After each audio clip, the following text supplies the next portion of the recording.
શું તમે બેટા 12th સ્ટાન્ડર્ડમાં છો અને તમારે ગવર્મેન્ટ કોલેજમાં એડમિશન લેવું છે? ઘણા બધા લોકોનું ટાર્ગેટ હોય છે કે મને એલડી, વીજીઈસી, એમએસયુ જેવી ગવર્મેન્ટ કોલેજની અંદર એડમિશન મળે. તો એ ગવર્મેન્ટ એન્જિનિયરિંગ કોલેજમાં તમારે એડમિશન લેવું, તમારે શું કરવું જોઈએ, કેવી રીતે એમાં એડમિશન લેવાય, એના વિશે હું આજે વાત કરીશ.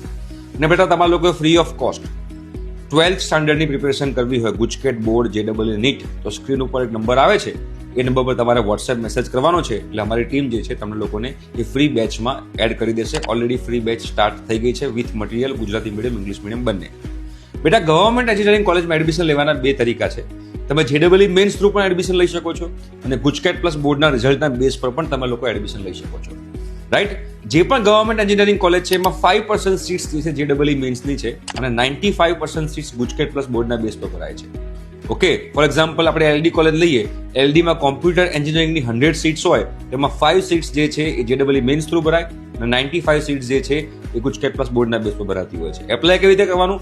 તો બંને તમારે જેડબલ મેન્સથી એડમિશન લેવું હોય કે ગુજકેટ પ્લસ બોર્ડથી એડમિશન લેવું હોય, બંને માટે કોમન વેબસાઇટ છે ACPC, admission committee four professional courses. ત્યાં આગળ જઈને તમારે એપ્લાય કરવાનું હોય છે. એપ્લાય કરવાનું માર્ચ એપ્રિલ મહિનામાં સ્ટાર્ટ થશે 2026માં. તો તમારે એની પણ ઇન્ફોર્મેશન જોતી હોય તો પણ તમે લોકો જે પેલો વોટ્સઅપ નંબર મેં તમને કીધો એ નંબર પર તમારે વોટ્સએપ મેસેજ કરવાનો છે. ઠીક છે? Thank you so much.